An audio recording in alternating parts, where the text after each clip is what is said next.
The last rays of the setting sun painted the vast Montana sky in hues of amber and gold as Frank Morgan stood at the edge of his property, squinting against the harsh glare. His weathered hands gripped the worn fence post, knuckles white with tension. Spring of 1878 had arrived, but the bitter chill of winter still clung to the air, much like the grief that had settled in his heart these past 3 years. Frank's gaze swept across the rolling plains of his cattle ranch, the Double M, named for him and his late wife, Martha. 3 brutal winters had passed since the fever took her and their son, Michael, leaving him alone with 600 acres, 200 head of cattle, and a hollowness no amount of hard work could fill. The distant lowing of cattle drifted on the wind as Frank prepared to head back to his empty house. That's when he saw it, a small figure slumped against his fence line, about a quarter-mile down. At first he thought it might be a calf that had wandered off, but something about the shape wasn't right. Frank mounted his horse, a sturdy Palomino named Buck, and rode toward the figure. As he drew closer, his heart nearly stopped.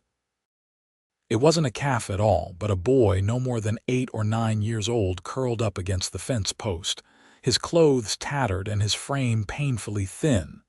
Dismounting quickly, Frank knelt beside the child. The boy's face was smudged with dirt, his dark hair matted and his breathing shallow. But what struck Frank most were the features beneath the grime. The curve of the jaw, the shape of the nose, they were hauntingly familiar. "Good Lord," Frank whispered, his voice catching in his throat. "He looks like my dead son." The boy's eyes fluttered open at the sound, revealing irises of deep brown that gazed up at Frank with a mixture of fear and exhaustion. "Don't worry, son. I'm not going to hurt you," Frank said gently, reaching out a hesitant hand. "What's your name?" The boy flinched away, eyeing Frank warily. "James," he finally murmured, his voice barely audible. "James," Frank repeated. "I'm Frank Morgan. This is my ranch you've wandered onto. Where are your folks?" James' eyes welled with tears. "Gone," he whispered. "Pa died in the mines, Ma got the cough after." He wrapped his thin arms around himself. "Been travelin', lookin' for work." Frank's heart constricted. A child alone in this unforgiving country. "When's the last time you ate, James?" The boy's gaze dropped to the ground. "Day before yesterday, had some berries." Without another word, Frank gathered the boy into his arms. James was light, too light, and Frank could feel the sharp angles of his bones through the worn fabric of his clothes. The boy tensed at first, then went limp, too weak to protest. "I've got food and a warm bed at my house," Frank said, settling James onto Buck and climbing up behind him. "We'll get you fixed up." As they rode toward the ranch house, Frank couldn't help but notice how the boy leaned back against him, seeking warmth. It had been 3 years since he'd felt the weight of a child against him, and the sensation sent a sharp pang through his chest. The ranch house came into view, a solid 2-story structure built of logs and stone that Frank had constructed with his own hands when he and Martha first settled this land 15 years ago. Smoke curled from the chimney, and warm light spilled from the windows. His housekeeper, Willow Turner, would have dinner waiting. Willow had come to work for Frank about a year after Martha's death. She was a widow herself, having lost her husband in a saloon brawl in nearby Silver Creek. With a young daughter to support and few options for respectable women in the West, she'd been grateful for the position. Frank offered cooking, cleaning, and keeping the house in order while he tended to the ranch. Frank dismounted and carefully lifted James down. The boy swayed on his feet, and Frank steadied him with a hand on his shoulder. "Come on, son," he said softly. "Let's get some food in you." As they approached the house, the front door swung open, revealing Willow Turner. She was 32, with chestnut hair pulled back in a practical bun and intelligent green eyes that widened at the sight of the boy. "Mr. Morgan?" she questioned, wiping her hands on her apron. "Found him by the south fence line, Mrs. Turner," Frank explained, guiding James up the porch steps. "He's half-starved and has nowhere to go." Willow's expression softened immediately. "Poor thing," she murmured, stepping aside to let them enter. "Bring him in. I've got stew on the stove."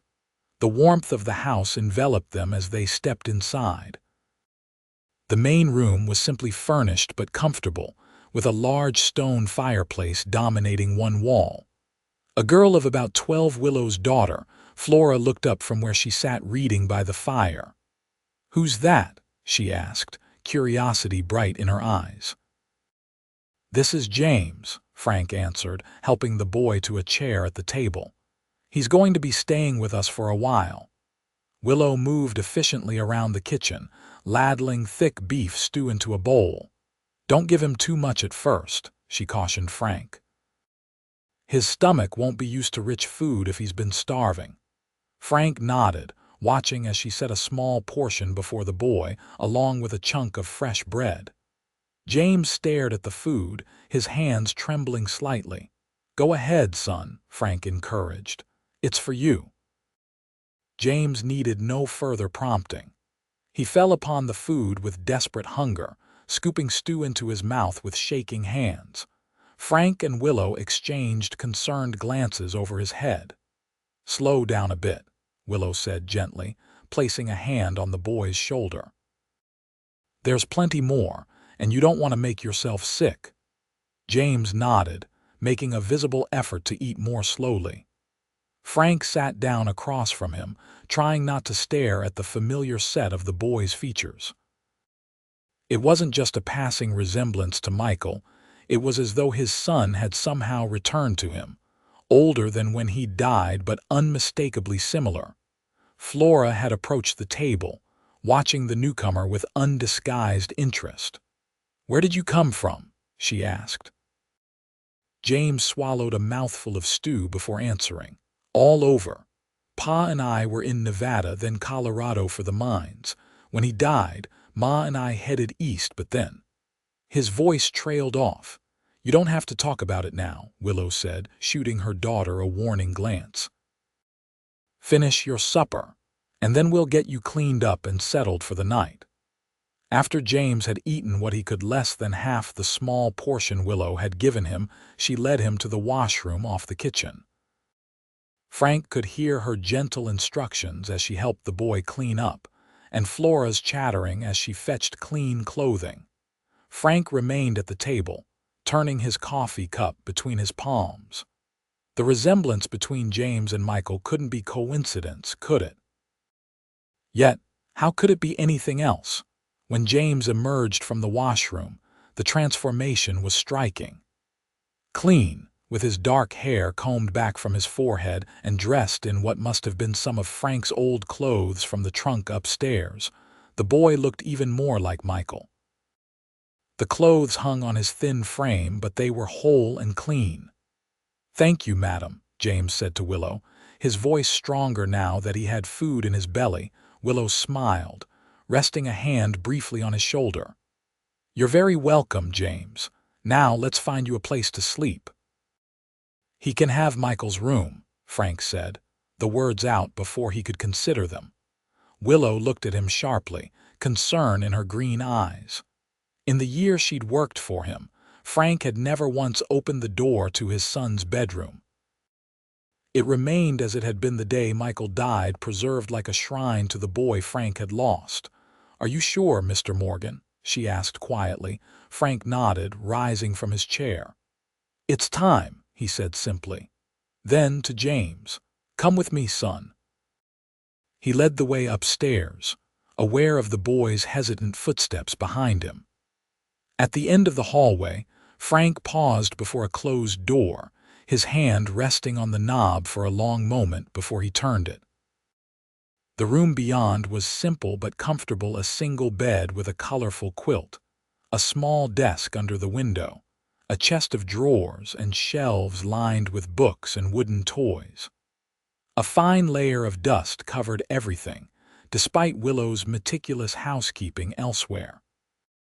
She had respected his unspoken wish to leave this room untouched. "This was my son's room," Frank said, his voice rough. "Michael, he was 6 when he died. Would be about your age now, I reckon." James stood in the doorway, his eyes wide as he took in the room. "I'm sorry about your son, sir," he said softly. Frank nodded, moving to open the window and let in the cool evening air. "It's a good room for a boy. Gets the morning sun." He turned to face James. "It's yours now for as long as you need it." The boy's expression was difficult to read, gratitude mingled with uncertainty. "Thank you, sir. I don't want to be no trouble. I can work. I'm strong even if I don't look it right now." "We'll talk about that tomorrow," Frank said. "For tonight you rest." He hesitated, then asked, "How old are you, James?" "9, sir. Near 10. Just as Michael would have been." Frank nodded again, not trusting himself to speak. He turned to leave, then paused in the doorway. "If you need anything in the night, my room is just down the hall. Mrs. Turner and Flora sleep in the rooms off the kitchen." "Yes, sir. Thank you, sir." Frank closed the door softly behind him and stood in the hallway, his heart pounding in his chest. What was he doing, bringing a strange boy into his home, giving him his dead son's room? Yet something about James pulled at him, a connection he couldn't explain or deny. Downstairs, he found Willow waiting, her hands clasped before her. "He settled," Frank said in response to her questioning look. "Mr. Morgan," she began carefully, "are you sure about this? Taking in a strange boy?" Frank sank into his chair by the fire. "I couldn't leave him out there to starve, Mrs. Turner." "Of course not," she agreed quickly. "But there's the orphanage in Silver Creek, or—" "No," Frank cut her off firmly. "No orphanage. The boy stays here." Willow studied his face for a long moment. "He does look remarkably like your Michael," she said softly. Frank looked up sharply. Willow had never met his son. She'd come to the ranch long after Michael's death. But she'd seen the portrait that hung in Frank's bedroom, the one Martha had commissioned on their son's 5th birthday. "You see it too," he said, not a question. She nodded slowly. "It's quite striking.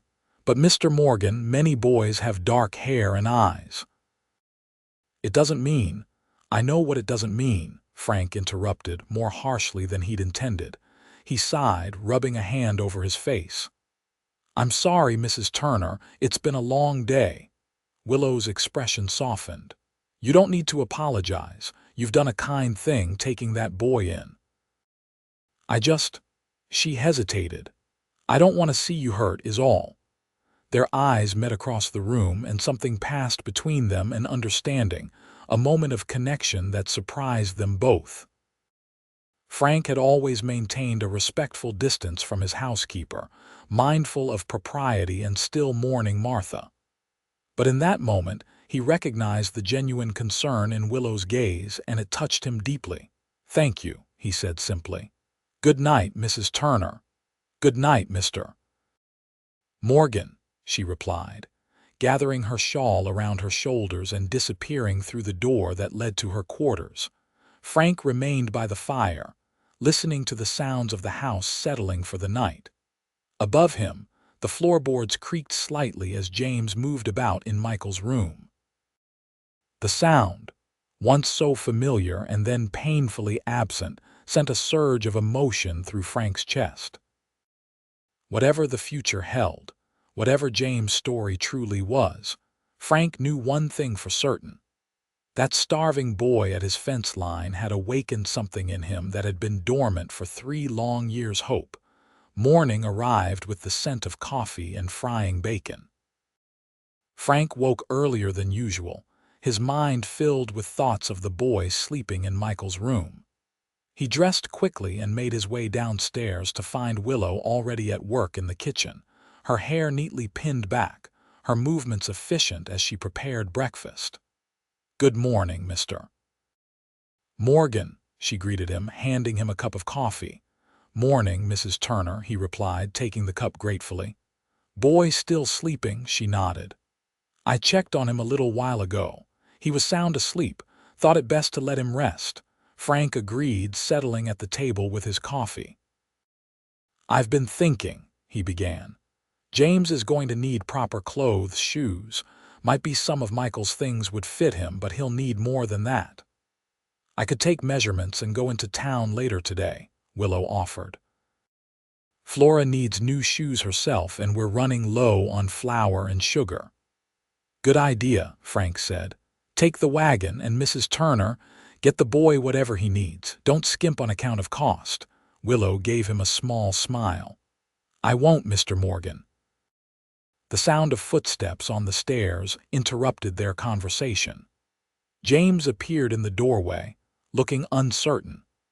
In the morning light, the resemblance to Michael was even more pronounced, though James was thinner and taller than Frank's son had been at 6.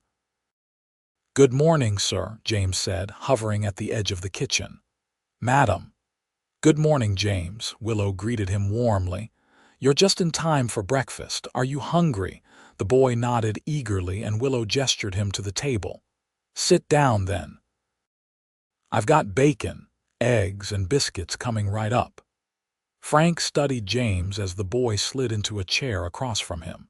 In daylight, he could see the signs of hardship more clearly, the wariness in the boy's eyes, the way he held himself as though expecting to be sent away at any moment. Sleep well? Frank asked. Yes, sir, James replied. Thank you for the room. It's the nicest place I've slept in a long time. It's yours for as long as you want it, Frank said, meaning it. James looked down at the table. I can't pay you, sir, not yet, but I can work hard. I've worked in the mines, helped with cattle. I'm not afraid of hard work. Frank leaned forward. Listen to me, James. You don't owe me anything. But if you want to stay here, I could use an extra hand around the ranch. Fair pay for fair work once you're stronger. The boy's eyes widened. You'd let me stay?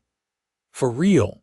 For real, Frank confirmed, surprised by how right the decision felt. Willow set a plate in front of James, a sensible portion. Frank noted, not too much for his recovering stomach, but enough to satisfy a growing boy. James murmured his thanks and began to eat with the careful attention of someone who knew hunger too well to take food for granted. Flora bounced into the kitchen, her brown braids swinging. Good morning, she chirped, smiling at James. Did you sleep well? Do you like your room? Mama says we're going to town today to get you new clothes. Flora, Willow admonished gently, let James eat his breakfast in peace. The girl subsided, but her eyes remained bright with curiosity as she took her seat at the table.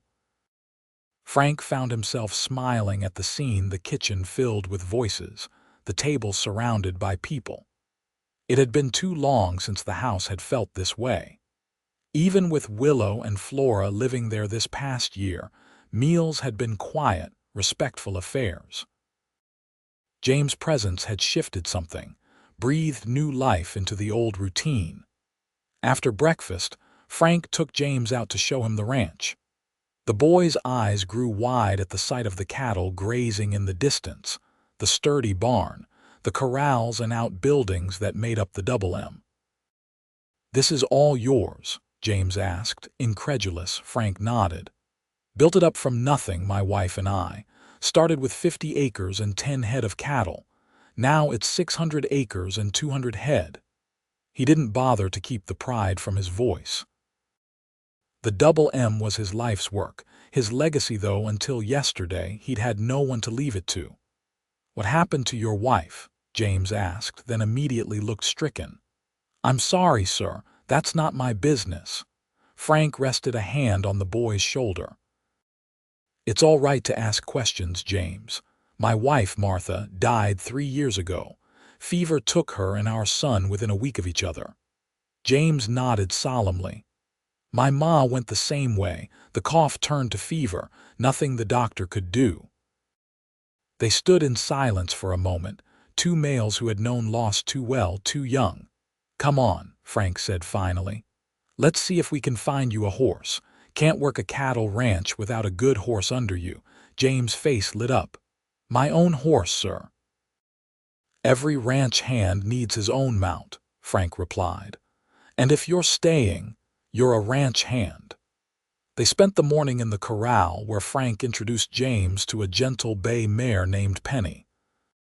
The boy approached the horse with respect and no fear, speaking softly and offering his hand for her to sniff. Frank watched, impressed as James quickly gained the mare's trust. You've handled horses before, he observed. James nodded, stroking Penny's nose. Pa taught me. Before the mines, we worked a small spread in Nevada. Nothing like this, but we had horses. Frank helped James saddle Penny, showing him the particular way he liked his horses tacked up. The boy was a quick learner, his hands deft despite their thinness. We'll ride out to check the herd after lunch, Frank said as they led Penny back to the corral. Give you a feel for the land. James' face was alight with excitement. Yes, sir. As they approached the house, Frank saw the wagon being prepared, Willow at the reins with Flora beside her. They were dressed for town, Willow in a simple blue dress with a matching bonnet, Flora in a yellow frock that made her look like a daffodil. We're heading into Silver Creek now, Willow called. Should be back by supper time. Frank nodded, reaching into his pocket for his wallet. He extracted several bills and handed them up to Willow. For the boys' things, he said quietly. And maybe something sweet for after supper, Willow smiled, tucking the money securely into her purse. Of course, Mr. Morgan. James, is there anything particular you'd like from town? The boy looked startled at being consulted. No, madam. Anything is fine. How about some candy? Flora suggested eagerly. The store has peppermint sticks and chocolate drops. James' eyes widened at the mention of chocolate, and Frank made a mental note. Get both, he told Willow with a wink at the children. As the wagon pulled away, Frank turned to James. Let's see what Mrs. Turner left us for lunch, then we'll ride out. The afternoon passed quickly as Frank showed James around the vast property, pointing out landmarks and explaining the operation of the ranch. The boy was attentive, asking intelligent questions and showing genuine interest in everything Frank had to say. As they rode alongside a stream that cut through the eastern pasture, Frank found himself telling James stories he hadn't shared in years, how he'd come west as a young man, met Martha in Denver, fallen in love, and convinced her to follow his dream of ranching in Montana territory. She must have been brave, James commented, to come out here when there wasn't nothing built yet. Frank smiled at the memory. She was the bravest woman I ever knew, and the stubbornest. When we lost our first cabin to a storm, she just rolled up her sleeves and said, Well, Frank Morgan, I guess we'll have to build a better one. They crossed the stream and rode up a gentle slope to a small fenced plot beneath a lone cottonwood tree. Two wooden crosses stood side by side, lovingly maintained despite their simple construction. James fell silent, understanding immediately what they were looking at. I come here most days, Frank said quietly, to talk to them, tell them about the ranch, the weather, silly things, I suppose. It's not silly, James replied, his young voice solemn. I talk to my ma and pa too sometimes, even though I don't know where they're buried. Frank looked at the boy, feeling a surge of kinship. They hear you, son, wherever they are. James nodded, his eyes on the crosses. Do you think? Would it be all right if I put some flowers here sometime? For your family? The question caught Frank off guard, and he had to swallow hard before answering. I think they'd like that very much, James. They rode back to the ranch house as the sun began its descent toward the western mountains. Frank felt lighter somehow, as though sharing the burden of his grief with the boy had eased it just a fraction. The wagon was in the yard when they returned, and the sounds of activity came from within the house. Frank helped James unsaddle Penny, showing him where to store the tack and how to brush down the horse properly. "You did well today," Frank told him as they walked toward the house. "You're a natural horseman." James beamed at the praise. "Thank you, sir. I love horses." Inside, they found Willow and Flora unpacking their purchases. The kitchen table was covered with parcels wrapped in brown paper. "Ah, you're back," Willow exclaimed. "Perfect timing. James, come see what we've brought." The boy approached hesitantly, looking overwhelmed by the array of packages. "These are all for me?" he asked, disbelieving. Willow nodded, smiling. "Every growing boy needs proper clothes." She began unwrapping the parcels, revealing sturdy trousers, shirts, a warm jacket, undergarments, socks, and a pair of leather boots that looked to be of excellent quality. "I estimated your size," she explained, "but we can make adjustments if needed. I'm handy with a needle." James ran his fingers over the clothes reverently. "I've never had so many new things at once," he said, his voice hushed. "Thank you, madam." "You're very welcome, James," Willow replied warmly. "Now, why don't you try on these boots? If they fit, you can wear them right away." While James sat to pull on the boots, Frank caught Willow's eye and nodded his approval. She had chosen practical, durable clothing that would serve the boy for ranch work, but of good quality that would last. "There's something else," Flora announced excitedly, producing a small paper bag. "Candy, chocolate drops and peppermint sticks, just like I said." James' face lit up as Flora handed him the bag. "We can share after supper," he offered. "Speaking of supper," Willow said, "I need to get it started. I bought a nice roast in town." "I'll help," Flora volunteered, already moving to wash her hands. Frank watched as James stood in his new boots, taking a few experimental steps. "How do they feel?" he asked. "Good, sir," James replied, looking down at his feet with satisfaction. "Real good." "Why don't you take your new things upstairs and get cleaned up for supper?" Frank suggested. "I need to speak with Mrs. Turner for a moment." Once James had gathered his packages and headed upstairs, Frank turned to Willow, who was preparing vegetables at the counter. "How did people react in town?" he asked quietly. "To you buying things for a boy?" Willow continued her work, her knife moving steadily. "There were questions, of course. I simply said you'd taken in an orphaned boy who needed looking after." She glanced at him. "Mrs. Peterson from the Mercantile thought it was very Christian of you, Mr. Dawson at the bank seemed to think you'd lost your mind." Frank snorted. "Dawson would think that. Man has no heart." "Sheriff Wallace asked if you'd registered as the boy's guardian," Willow added, her tone careful. "I said we'd only just taken him in yesterday." Frank hadn't considered the legal aspects of the situation. James was an orphan, but there might be relatives somewhere, people with a claim to the boy. The thought troubled him more than he wanted to admit. "We'll sort that out," he said, more to himself than to Willow. "In time." She nodded, but he could sense her concern.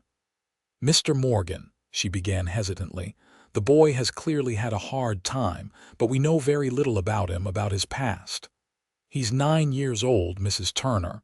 What kind of past could he have that would matter?" "That's not what I meant," she said, setting down her knife and turning to face him. "I only meant that he might have family somewhere, people looking for him." Frank's jaw tightened. "He said his parents are dead." "And I believe him," Willow assured him. "But there could be grandparents, aunts, uncles, people who have a right to know he's safe." Frank knew she was right, but the thought of James being claimed by some distant relative and taken away from the ranch from him sent a cold sensation through his chest. "We'll ask him," he conceded. "After supper. If there's anyone who should be notified, we'll send word." Willow studied his face for a moment longer, then nodded and returned to her preparations. Frank stepped outside onto the porch, needing a moment alone with his thoughts. The sun was setting now, painting the landscape in gold and crimson. It was the kind of sunset Martha had loved, the kind they'd watched together from this very porch countless times. What would she think of what he was doing now? Taking in a strange boy, giving him Michael's room, Michael's place in his life. But Martha had had the kindest heart of anyone he'd ever known. She would have been the first to bring James home to feed him, clothe him, make him feel safe. And if she had seen the resemblance to their son. Frank sighed, running a hand through his graying hair. He was getting ahead of himself. James had been with them just one day. There was time to sort out the boy's future, time to determine what was best for everyone. For now, it was enough that James was safe, fed, and had a roof over his head. The rest would come in its own time. Supper that evening was a lively affair. James, freshly scrubbed and dressed in his new clothes, ate with the careful manners of a boy who had been taught right, but had fallen on hard times. Flora chattered enough for all of them, telling James about the town, the school, the upcoming spring dance at the community hall. Mrs. Peterson's oldest boy, Timothy, is sweet on Eliza Johnson, she confided. But Eliza likes Billy Matthews better, even though Billy pulls her braids at school. Flora, Willow admonished gently. I'm not sure James is interested in town gossip. But James was smiling, clearly enjoying the girls' animated stories. I don't mind, madam. It's nice to hear about people. I've been mostly alone for a while now. Frank watched the exchange, struck by how naturally James seemed to fit at their table, as though he had always belonged there. Willow, too, seemed more relaxed than usual. Her customary reserve softened as she passed dishes and encouraged the children to eat. After supper, as promised, James shared his candy with Flora. Frank declined the offered sweet, but Willow accepted a peppermint stick with a smile that transformed her serious face into something quite beautiful. Frank found himself watching her as she enjoyed the treat, the way her lips curved around the candy, the small sound of pleasure she made at the taste. He looked away quickly, unsettled by his observation. Willow was his employee, a respectable widow who deserved his respect, not his scrutiny. When the table had been cleared and the dishes washed, James insisting on helping despite Willow's protests, that it was his first night, Frank invited the boy to sit with him by the fire. James, he began carefully, Mrs. Turner raised a good point today. We know your parents have passed on, and I'm truly sorry for that. But is there anyone else who might be wondering where you are? Grandparents, aunts, uncles? James' expression closed and he stared into the fire. No, sir, he said flatly. There's nobody. Frank exchanged a glance with Willow, who sat nearby with her mending. Are you certain, son? No relatives at all? James shook his head firmly. Pa's folks died before I was born. Ma had a sister back east somewhere, but they hadn't spoken in years. She wouldn't want me anyway. How can you be sure of that? Willow asked gently. The boy's shoulders hunched. Ma wrote to her when Pa died, asking for help. She never answered. His voice was hard with the particular bitterness of a child who has learned too young that not all adults can be trusted. Frank nodded slowly. It was a common enough story in the West, families separated by distance and circumstance, ties severed by hardship or disagreement. All right, James, he said. But if you remember anyone else, anyone who might care where you are, you'll tell us, won't you? James looked up, his eyes meeting Frank's. Yes, sir, but there's nobody. Honest. Later, after the children had gone to bed, Frank sat with Willow in the quiet of the main room. The fire had burned low, casting long shadows across the wooden floor. You believe him? Frank asked, breaking the comfortable silence. Willow set aside her mending, considering. I believe he believes it, she said carefully. Children see things differently than adults. To him, nobody might mean nobody who wanted me or nobody I remember well. Frank nodded, appreciating her insight. We should still make it official somehow. I don't want anyone coming along later claiming he's theirs if he's settled here. That would be wise, Willow agreed. Perhaps you could speak to Judge Parker when he makes his circuit through Silver Creek next month. Good idea, Frank said.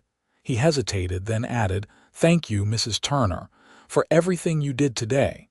The clothes, the way you've welcomed James." Willow's eyes softened in the firelight. "He's a good boy, Mr. Morgan. Anyone can see that, and—" She paused, seeming to choose her words carefully. "It's good to see you taking an interest in life again."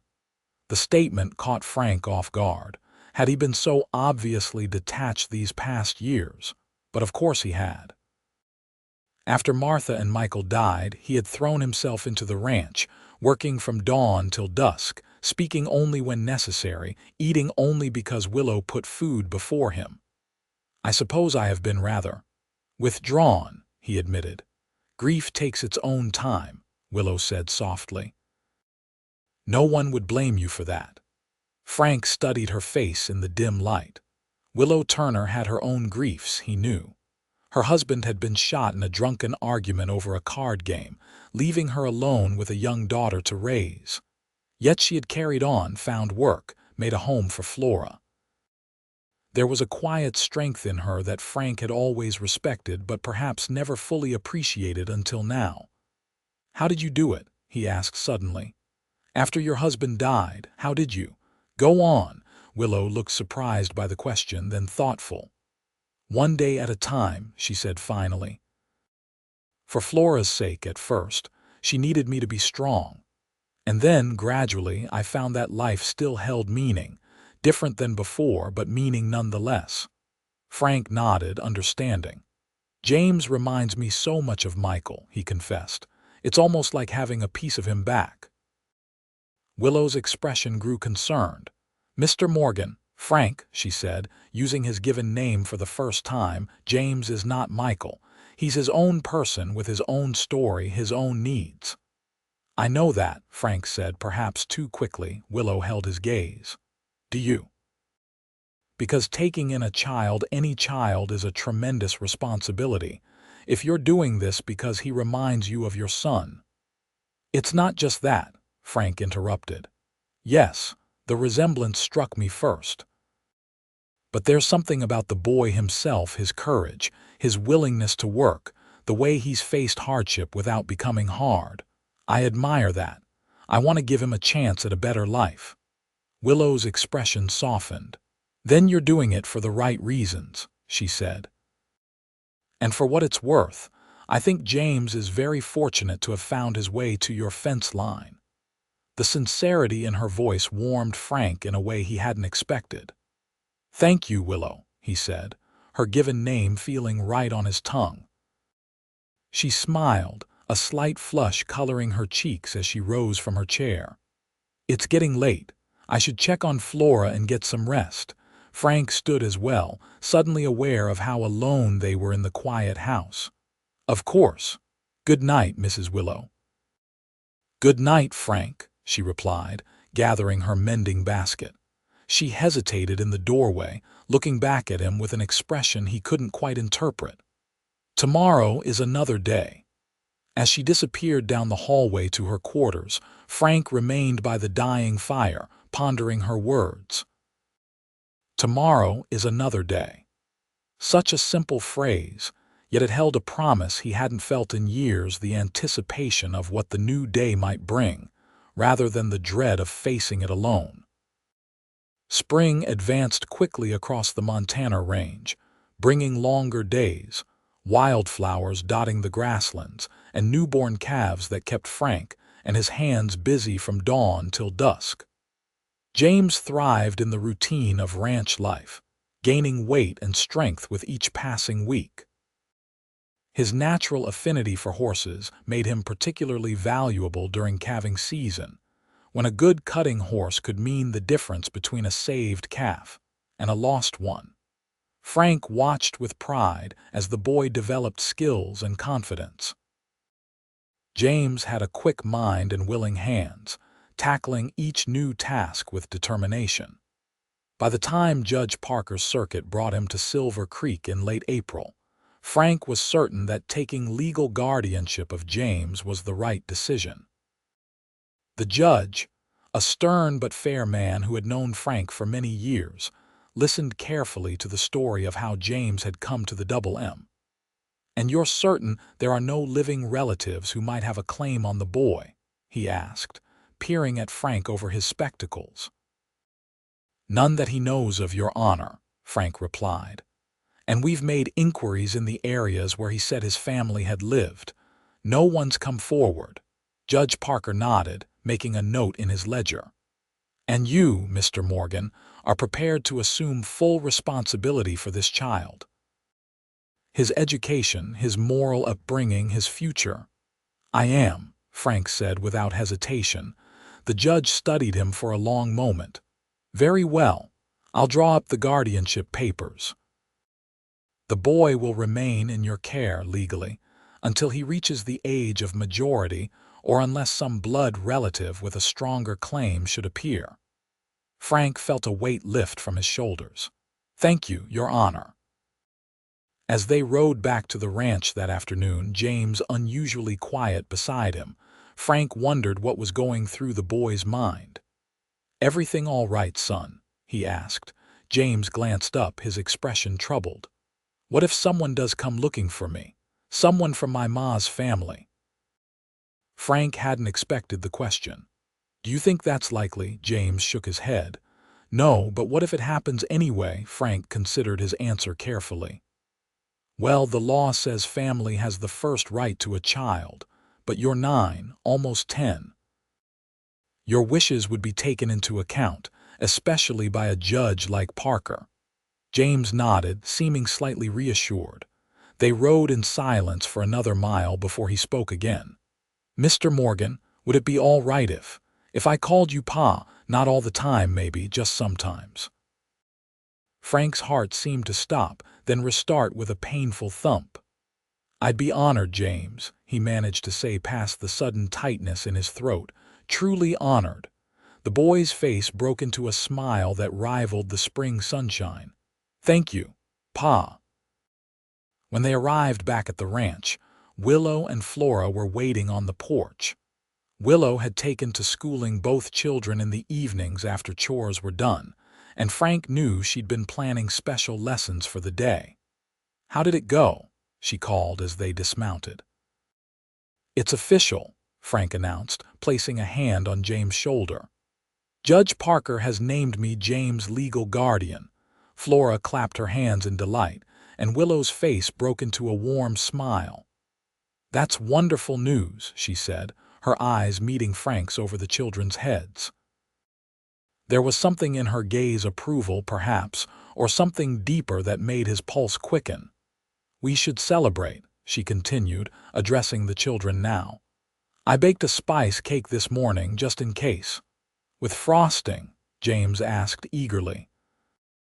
Willow laughed, a sound Frank realized he hadn't heard often enough. "Yes, with frosting. But first, both of you have arithmetic to complete." The children groaned good-naturedly, but headed inside to their studies. Frank lingered on the porch with Willow, watching as the setting sun painted the distant mountains in purple and gold. "You've done a good thing, Frank," she said softly. He turned to look at her, struck anew by how the evening light softened her features, bringing out hints of auburn in her chestnut hair. "We've done a good thing," he corrected. "James wouldn't be thriving without your care, your teaching." Willow smiled, a slight blush coloring her cheeks. "It's been a joy, truly. He's such a bright boy, so eager to learn." "He asked to call me Pa today," Frank said, still marveling at the fact. Willow's eyes widened. "Oh, Frank, that's significant. How do you feel about it?" Frank considered the question. "Honored, humbled." "A little terrified," he admitted with a small laugh. "I failed my son once. I couldn't save him. What if I fail James too?" Willow surprised him by placing her hand on his arm, her touch warm even through the fabric of his shirt. "You didn't fail Michael," she said firmly. Illness is not a failure. It's a tragedy, yes, but not your fault. Frank looked down at her hand on his arm, then back at her face. In the year she had worked for him, they had maintained a careful distance, the proper space between employer and employee. But something had shifted in recent weeks, a gradual warming that went beyond mere familiarity. "Willow," he began, uncertain what he wanted to say but feeling that something needed to be acknowledged. The sound of footsteps inside interrupted him. Willow withdrew her hand quickly as Flora appeared in the doorway. "Mama, James is stuck on the fractions problem," she announced. "Can you come help?" "Of course, dear," Willow replied, her voice perfectly composed though her cheeks remained flushed. "Mr. Morgan and I were just finishing our conversation." As she followed her daughter inside, Frank remained on the porch, his arm still warm where her hand had rested. Whatever had been about to happen, whatever he had been about to say would have to wait for another time. The weeks that followed brought a rhythm to life at the Double M that felt both new and comfortingly familiar. James settled fully into ranch life, his days filled with chores, lessons, and increasingly complex riding skills that Frank taught him. Flora, delighted to have a companion close to her age, included him in her games and projects, though James sometimes found her interest in dolls and tea parties bewildering. Frank observed the changes in his household with a sense of wonder. The house that had felt so empty for so long now rang with children's voices, with laughter, even with the occasional argument that Willow mediated with patient firmness. Meals were no longer silent affairs but lively discussions of the day's events, plans for the future, stories from the past. And Willow. Frank found his gaze drawn to her more and more, the way she moved through the house with quiet efficiency, the gentle authority she exercised with the children, the rare but transformative smile that lit her face when something pleased her. He began to look for reasons to be in the kitchen when she was cooking, to linger after supper while she mended by the fire. It was during one such evening in early June, the children already in bed, that Frank finally found the courage to speak of what had been growing between them. "Willow," he began, setting aside the bridle he'd been repairing, "I've been meaning to say." She looked up from her sewing, her green eyes curious. "Yes." Frank cleared his throat, suddenly uncertain. It had been so long since he'd courted a woman. With Martha, he had been a young man, bold and confident. Now, at 43, a widower with responsibilities, the words seemed harder to find. "I've come to value your presence here," he said finally. "Not just as a housekeeper, but as a friend, someone I trust, someone I—" He paused, gathering his courage. "Someone I care for." Willow's hand stilled on her mending, her expression unreadable. "Frank," she said softly, "are you saying what I think you're saying?" He nodded, committed now. "I believe I am. If it's unwelcome, I'll never speak of it again. But I hoped that perhaps you might feel something similar." She set her sewing aside carefully, her movements deliberate. "I do," she admitted, her voice barely above a whisper. "I have for some time, but I never expected. You loved your wife so deeply." "I did," Frank agreed. "I always will. But Martha has been gone 3 years now, and in that time I never thought I could feel this way again. Until you—" Willow's eyes shimmered with emotion. "What about the children? What would this mean for them?" It was a fair question, one Frank had pondered himself. "I think they would be pleased," he said. "They already care for each other. James looks up to you, and Flora—" He smiled. "Flora has been trying to get me to notice you for months." Willow's eyebrows rose in surprise. "She has," Frank chuckled. "Mr. Morgan, did you see how pretty Mama looks today? Mr. Morgan, Mama makes the best pies in the territory, doesn't she?" A laugh escaped Willow, and she covered her mouth with her hand. "That child," she said, shaking her head. "Too clever by half." Frank moved from his chair to sit beside her on the small settee, careful to maintain a respectful distance. "Willow, I'm not asking for any decisions tonight. I'm only asking if you might consider, if we might explore what's between us, properly, respectfully." She looked at him, her green eyes serious.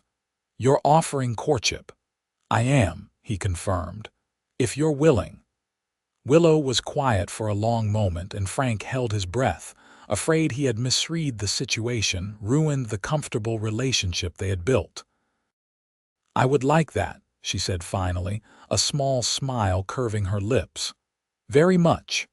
Relief and joy surged through Frank.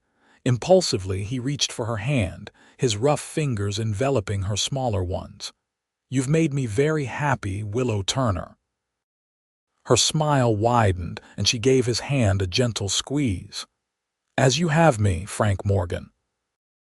They sat together by the fire, hands joined, speaking softly of mundane things: the ranch, the children, the approaching summer, but with a new awareness between them, a gentle current of possibility that made even the simplest conversation seem meaningful. When the fire burned low and the hour grew late, Willow reluctantly withdrew her hand. "I should retire," she said. "Morning comes early." Frank stood, helping her gather her mending. "Of course. Sleep well, Willow."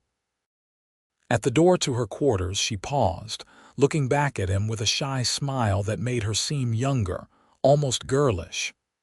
"Good night, Frank." "Good night," he replied, watching as she disappeared through the doorway. Alone in the main room, Frank stared into the dying embers of the fire, a sense of lightness in his chest that he hadn't felt in years. Martha would approve, he thought. She had never been one to believe that love should be hoarded or rationed. "There's always more where that came from," she used to say when sharing the last of something with a neighbor in need. Love wasn't a finite resource. His love for Martha remained intact, a precious memory he would always cherish.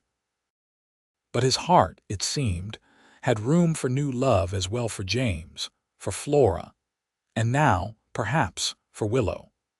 The summer of 1878 unfolded as one of the most beautiful Frank could remember in his 15 years in Montana Territory. The rains came just often enough to keep the grass lush for the cattle, the garden thriving, and the creek that ran through the property flowing clear and cold. The Double M prospered, with a healthy calf crop and strong prices at the cattle auction in July.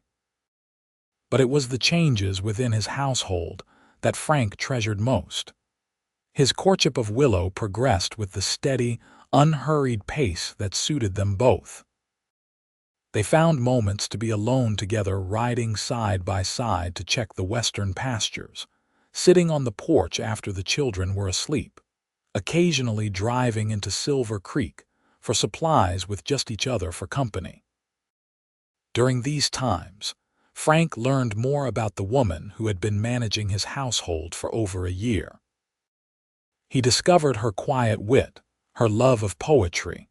She had brought exactly 3 books with her when she came to work for him: the Bible, a collection of Shakespeare's sonnets and Tennyson's In Memoriam, and her dream of someday seeing the ocean. "I've never been further east than St. Louis," she confessed as they sat together on a blanket beside the creek one Sunday afternoon in August, the children playing nearby. "My father was a steamboat captain on the Mississippi. He used to tell such stories about the sea, great waves taller than houses, water so clear you can see fathoms deep, beaches that stretch for miles." Frank watched her face as she spoke, entranced by the animation that transformed her usually composed features. "We could go someday," he said without thinking. "To the ocean. San Francisco, perhaps, or Seattle." Willow looked at him in surprise, and Frank realized what he had implied: a future together, long-term plans. But rather than retreat from the suggestion, he found himself wanting to confirm it. "I mean it," he said, taking her hand. "I'm not a young man anymore, Willow. I don't see the point in lengthy courtships when two people know their own minds. Her cheeks flushed, but she didn't look away. What exactly are you saying, Frank? He took a deep breath. I'm saying that I love you, Willow Turner. I love your strength, your kindness, your dedication to the children. I love the way you've brought life back into my home and my heart. He squeezed her hand gently. I'm not proposing this minute that deserves to be done properly. But I wanted you to know where my thoughts are heading. Willow's eyes glistened with unshed tears. Frank, she whispered, I love you too. I've tried not to, it seemed impossible at first. You were so lost in grief and I was just your housekeeper, but these past months have changed everything, he finished for her. She nodded, and Frank reached out to brush a strand of hair from her face, his touch gentle. Then, with the creek bubbling beside them and the children's laughter carrying on the summer breeze, he leaned forward and kissed her. It was a tender kiss, respectful but full of the feeling that had been building between them. Willow's lips were soft beneath his, her hand coming up to rest against his chest as she returned the kiss with a sweetness that made his heart ache. When they parted, Frank rested his forehead against hers for a moment, savoring the closeness. I never thought I'd feel this way again, he murmured. Nor I, she admitted. After William died, I was so angry, so hurt. He wasn't a perfect husband. He drank too much, gambled when we couldn't afford it. But he was Flora's father, and I had loved him once. I thought that part of my life was over. Frank drew back slightly to look into her eyes. And now? A smile bloomed on her face, radiant in the dappled sunlight filtering through the trees. And now, I find myself looking forward instead of back, planning for tomorrow instead of just surviving today. From downstream came a splash and a shriek of laughter as James and Flora discovered a shallow pool perfect for wading. Frank and Willow turned to watch as the children, shoes abandoned on the bank, rolled up their pant legs and waded into the clear water. They're good together, Frank observed. Like siblings already. Willow nodded, her expression thoughtful. They've both known loss. It creates a bond. She glanced at Frank. As it has for us, he nodded, understanding perfectly. Their shared experience of grief, of rebuilding a life after tragedy, had laid the foundation for what was growing between them now. Pa, James called, waving excitedly. Come see. There are fish hiding under this rock. Frank smiled at the boy's enthusiasm. Coming, son, he called back. To Willow, he said softly, we should join them, but this conversation isn't over. She returned his smile, her eyes bright with happiness. I should hope not, Mr. Morgan. As summer gave way to fall, the rhythm of ranch life shifted to preparing for winter. Hay was cut, dried, and stacked in the barn. Cattle were moved to lower pastures.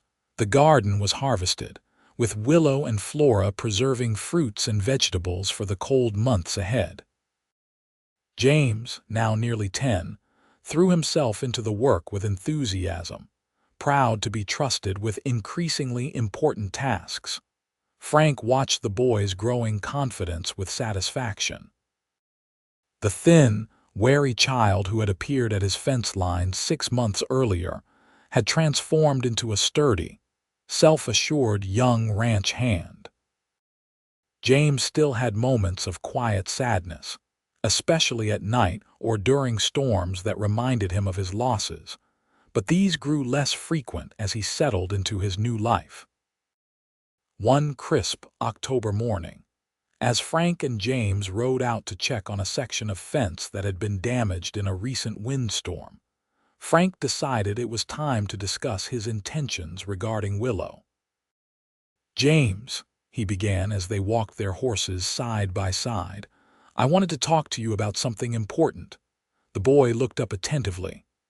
Yes, Pa. Frank still felt a warm rush of pride whenever James called him that. You know that Mrs. Turner and I have been spending more time together lately. James nodded, a small smile playing at the corners of his mouth. Yes, sir. Flora says you're sweet on each other. Frank couldn't help but chuckle. Flora's a perceptive girl, and she's right. I care very deeply for Mrs. Turner for Willow. I know, James said simply. She makes you smile. You didn't smile much when I first came. The observation, so matter-of-fact from a child's perspective, caught Frank off guard. You're right about that too, he acknowledged. I was lost for a long time after my wife and son died.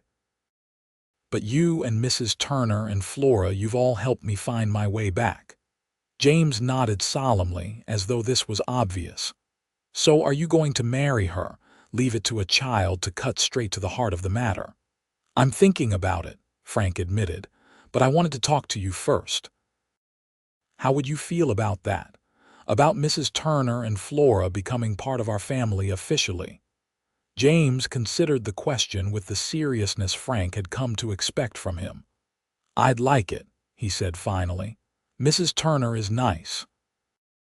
She's patient when she's teaching me, and she never yells, even when I make mistakes, and Flora.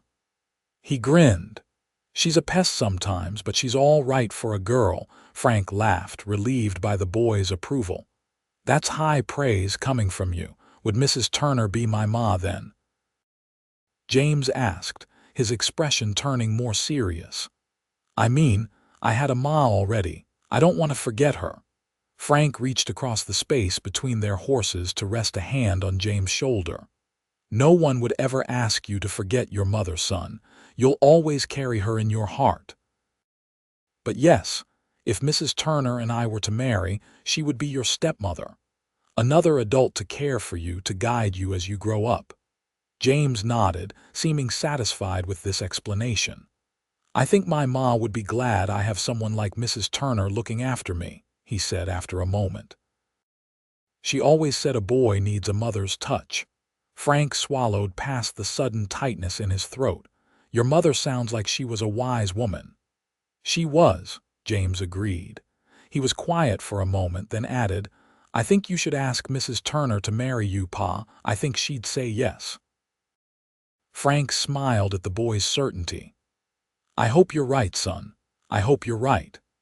That evening, after supper had been cleared away and the children were occupied with their studies, Frank asked Willow to join him for a walk. The night was clear and cool, with a full moon rising over the eastern hills, providing enough light to see their path clearly. It's beautiful tonight, Willow commented as they strolled toward the creek, her arm linked through his. I love this time of year when the air turns crisp but winter hasn't quite set in. Frank nodded, breathing in the scent of pine and wood smoke that flavored the autumn air. Willow, he began, his voice more serious, I spoke with James today. About us. She looked up at him, her expression curious in the moonlight. And what did he say? He approves, Frank replied with a small smile. In fact, he suggested I should propose to you right away. Willow's steps faltered and she turned to face him fully. Did he now? Frank nodded, taking both her hands in his. He did, and I've decided to take his advice. He took a deep breath, looking into her eyes, which reflected the moonlight like pools of silver. Willow Turner, these past months have shown me that life can begin again after great loss. You've brought warmth and joy back into my home and my heart. I love you, and I want to spend the rest of my days showing you just how much. He squeezed her hands gently. Will you marry me? Willow's eyes filled with tears that sparkled in the moonlight.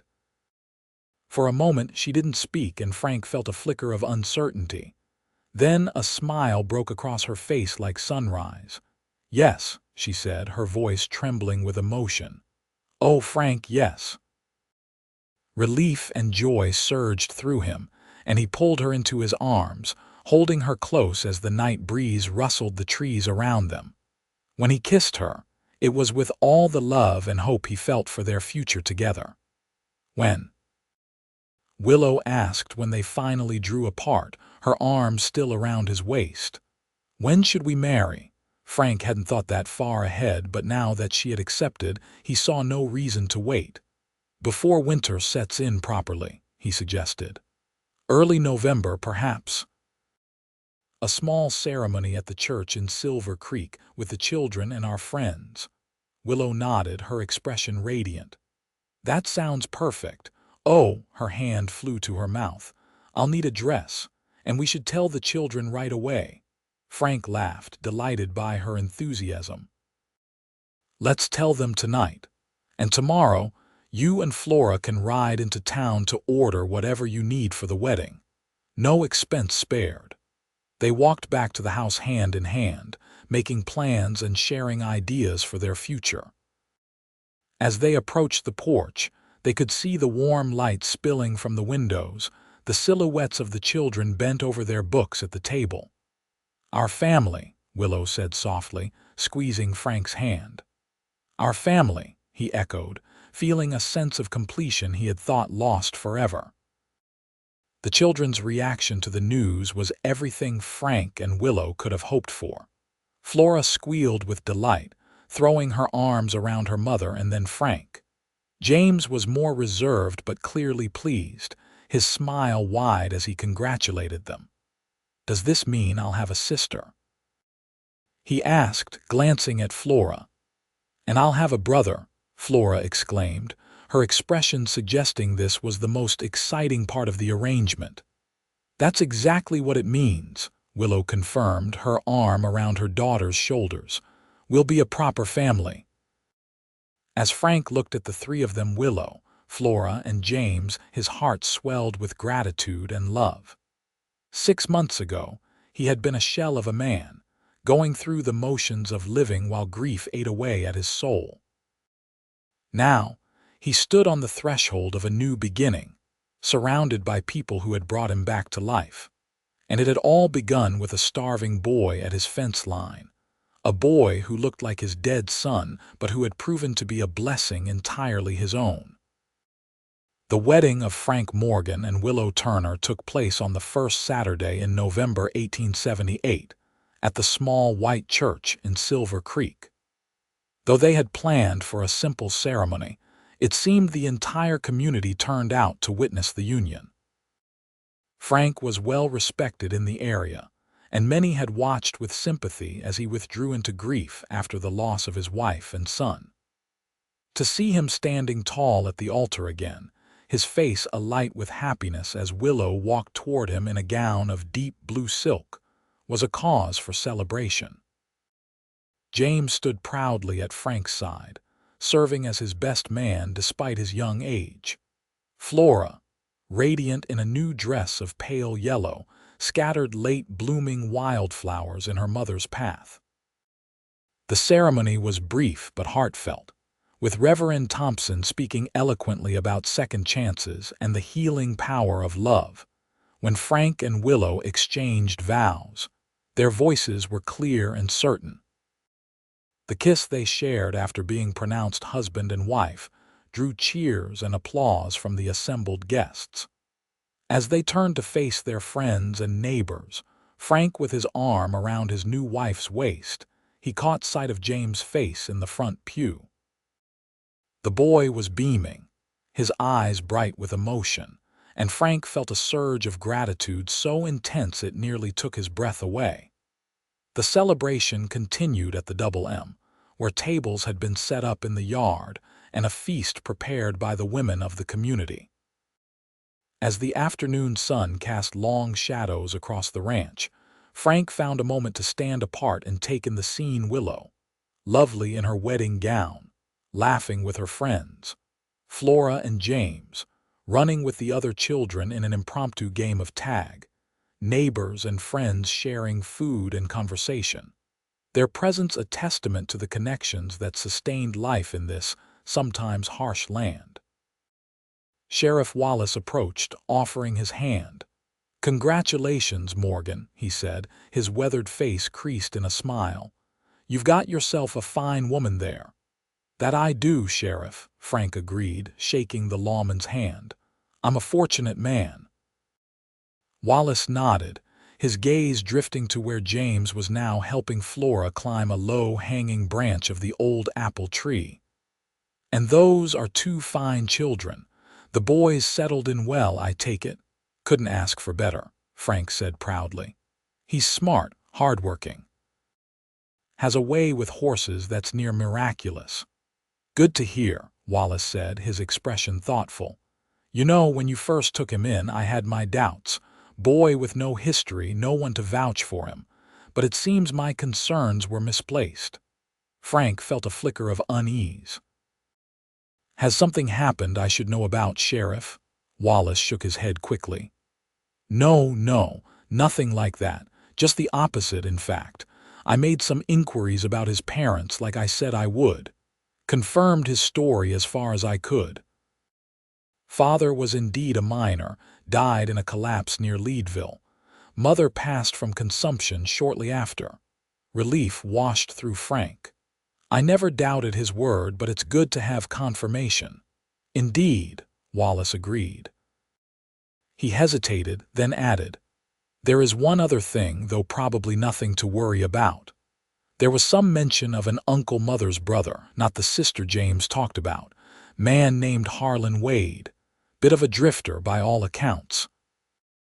No one's seen him in years, but thought you should know he exists." Frank nodded, filing away the information. "Appreciate that, Sheriff. If this Harlan Wade ever shows up claiming kinship, we'll deal with it then." Wallace clapped him on the shoulder. "That's the spirit. Now, I believe they're about to cut that magnificent wedding cake your new wife baked, and I wouldn't miss that for the world." As the sheriff moved away, Frank's gaze sought James among the playing children. The boy was now helping Flora set up a horseshoe toss, his face animated as he explained the rules to her and several other children. Frank felt a fierce protectiveness surge through him. James was his son now, in every way that mattered. If some long-lost uncle were to appear making claims, he'd fight with everything he had to keep the boy with the family where he belonged. But that was a worry for another day, if it ever materialized at all. Today was for celebration, for marking the beginning of their new life together. Willow appeared at his side, slipping her arm through his. "What are you thinking about so seriously, husband?" she asked, her eyes twinkling at the new title. Frank smiled down at her, pushing aside his concerns. "Just how lucky I am, wife," he replied, bending to place a quick kiss on her lips. She returned his smile, but her gaze was perceptive. Sheriff Wallace seemed to have something important to say. Frank hesitated, then decided honesty was the best policy in their marriage from the start. Briefly, he relayed what the sheriff had told him about James' uncle. Willow's expression grew concerned. "Do you think he might come looking for James, after all this time?" "It seems unlikely," Frank said, trying to reassure her as much as himself. "And even if he did, James is legally in my care now. A drifter with no fixed address would have a hard time making a case for custody." Willow nodded, though she still looked troubled. "You're right, of course, and I'm being silly, worrying about shadows on our wedding day." Frank wrapped his arm around her waist, drawing her close. "Not silly at all. It shows how much you already care for James. He's lucky to have you in his corner." Her expression softened. "He's a remarkable boy. Both children are such blessings." She looked up at Frank, her eyes shining. "This whole day feels like a blessing, Frank. A new beginning for all of us." Before he could respond, they were interrupted by James and Flora, running up to them hand in hand. "Pa, Mama Willow," James called, the new name for his stepmother coming naturally to his lips. "They're going to cut the cake now. Come on." Willow laughed, allowing herself to be pulled along by the children. Frank followed, his heart full to bursting. Whatever challenges lay ahead, they would face them together as a family. The first winter of their marriage passed in a blur of domestic contentment for Frank and Willow. The Double M weathered the cold months well. With ample hay stored for the cattle, and a root cellar full of preserved food for the family. The children thrived under their care, with James growing inches seemingly overnight and Flora blossoming into a confident young girl who could now not only read and write, but also handle a gentle horse on her own. As the snow melted and the first green shoots of spring 1879 appeared, Frank began to make plans for expanding the ranch operations. With Willow's careful bookkeeping and practical advice, he decided to invest in better breeding stock and additional acreage adjoining the eastern boundary of their property. "It's a sound investment," Willow assured him as they reviewed the figures one evening after the children were in bed. "The railroad's coming closer every year. When it reaches Silver Creek, cattle prices will rise even higher." Frank nodded, impressed as always by his wife's business acumen. Willow had revealed a talent for numbers and planning that complemented his practical ranching knowledge perfectly. "I'll ride into town tomorrow to speak with the bank," he decided. "And while I'm there, I'll check with Dawson about those registered Hereford bulls he mentioned." Willow made a note in her ledger, then closed it with a satisfied smile. "With the way things are going, we might be able to send James to that boarding school in Helena in a few years if he wants to continue his education beyond what I can teach him." Frank considered this. "You think he'd want that? He seems born to ranching." "He does," Willow agreed. "But he's also remarkably bright. Did you see how quickly he grasped those algebra problems I set him? A mind like that deserves cultivation." Frank smiled at her enthusiasm. "Well, we have time to decide. He's not quite 10 yet." Willow set aside her ledger and moved to sit beside Frank on the settee, nestling against his side as he wrapped an arm around her shoulders. "I can hardly believe how much our lives have changed in a year," she murmured. Frank pressed a kiss to the top of her head, inhaling the lavender scent of her hair. "For the better, I'd say." Definitely for the better," she agreed, tilting her face up for a proper kiss. Frank obliged, still marveling at the way his wife's touch could send warmth coursing through him. Their marriage had proven to be a perfect balance of practical partnership and genuine passion, each aspect strengthening the other. As spring advanced into summer, the ranch buzzed with activity. Frank hired 2 additional hands to help with the increased workload, and James proudly took on more responsibilities, often riding alongside his father to check on the cattle or repair fencing. Willow and Flora tended an expanded vegetable garden, preserving its bounty for the coming winter and sharing with neighbors when the yield was particularly good. It was on a warm day in late July that the harmony of their lives was disrupted. Frank and James had ridden out at dawn to move a herd to fresh pasture, planning to be gone most of the day. Willow and Flora were in the garden, harvesting beans and early potatoes, when the sound of an approaching horse caught their attention. Willow straightened, shading her eyes against the sun as she watched a rider approach along the main track to the house. Visitors weren't uncommon, but something about this rider put her on alert, perhaps the way he sat his horse, or the fact that he was a stranger in an area where most faces were familiar. "Flora," she said quietly, "go inside and wait for me, please." The girl looked up in surprise. "But Mama—" "Now, Flora," Willow said more firmly. "Go on." Sensing her mother's concern, Flora obeyed, though she cast curious glances over her shoulder as she hurried toward the house. Willow removed her gardening gloves and smoothed her apron, walking to the front of the house to meet the visitor. As the rider drew closer, Willow could make out more details. He was a lean man of medium height, with dark hair streaked with gray and a beard that hadn't seen proper trimming in months. His clothes were dusty from the road, and his horse looked tired, as though they had traveled far. "Good day to you, madam," the man called as he reined his horse to a stop before the porch. "This the Morgan place?" "It is," Willow confirmed, keeping her tone polite but reserved. "I'm Mrs. Morgan. My husband is out with the herd today. Can I help you with something?" The man studied her with narrowed eyes. "Mrs. Morgan, is it? Frank finally remarried then. Good for him."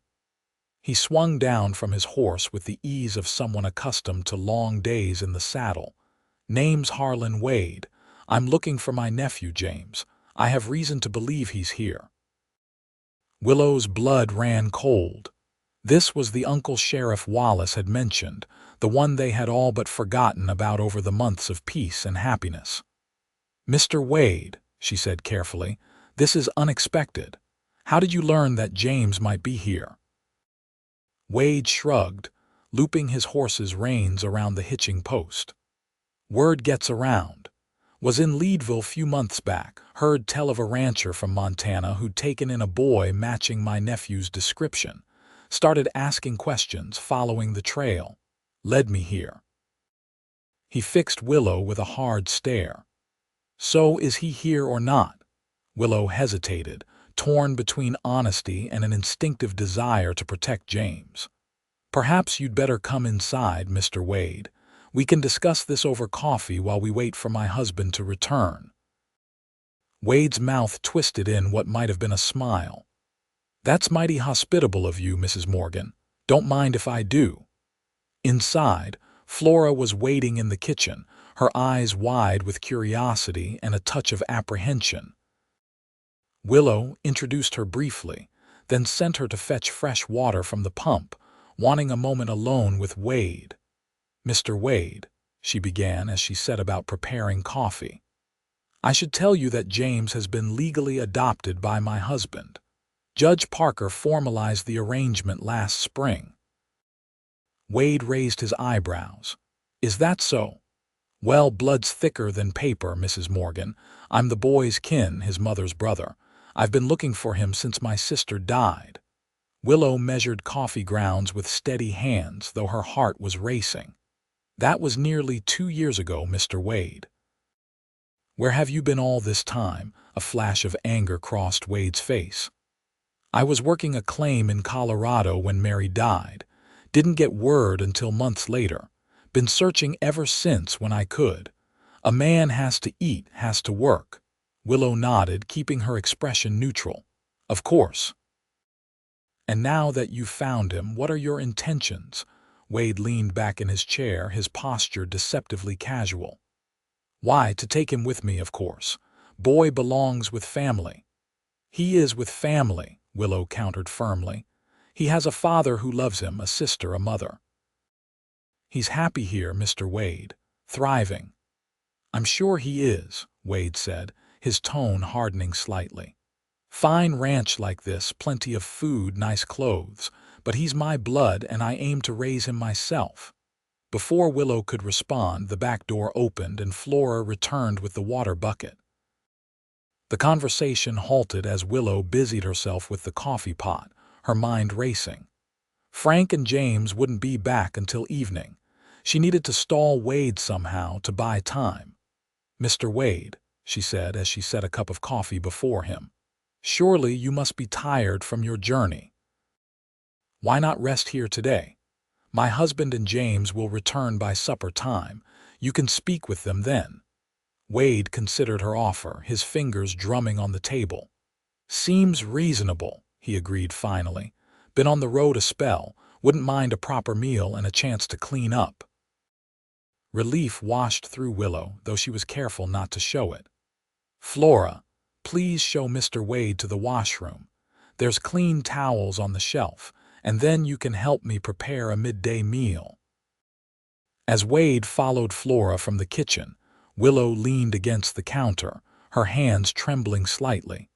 She had no doubt about the man's true motives. He hadn't come for James out of familial love or concern. There was a calculation in his eyes, a hardness that spoke of self-interest.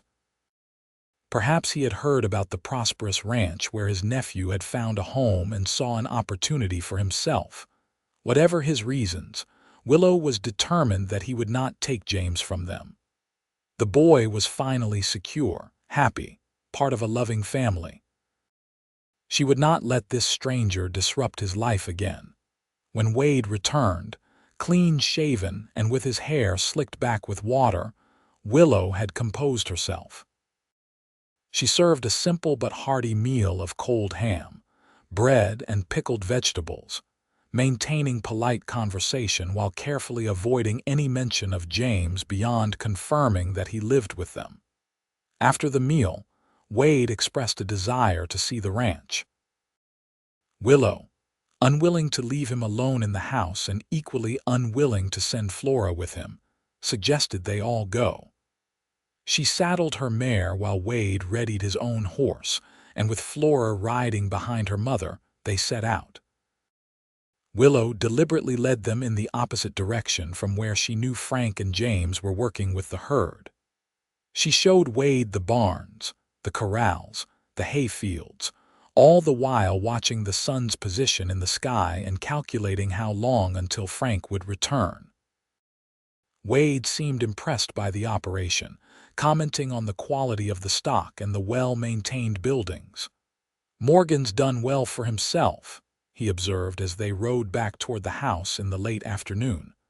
"A man could be comfortable here." The implications of his words were not lost on Willow. "My husband has worked hard for many years to build this ranch," she said. "It's his life's work." Wade merely grunted in response, his eyes scanning the horizon as though assessing the value of everything he saw. As they approached the house, Willow's heart leaped at the sight of two riders coming from the east, Frank and James, returning earlier than expected. She could see the moment when James noticed the stranger, how he straightened in his saddle, his posture suddenly alert. Frank, too, seemed to sense something amiss. He urged his horse forward, pulling ahead of James as they approached the yard. When they drew near enough for Willow to see his face, she recognized the wary set of his jaw, the protective stance as he positioned himself between James and the stranger. "Frank," she called, relief evident in her voice. "This is Mr. Harlan Wade. He arrived this afternoon, asking about James."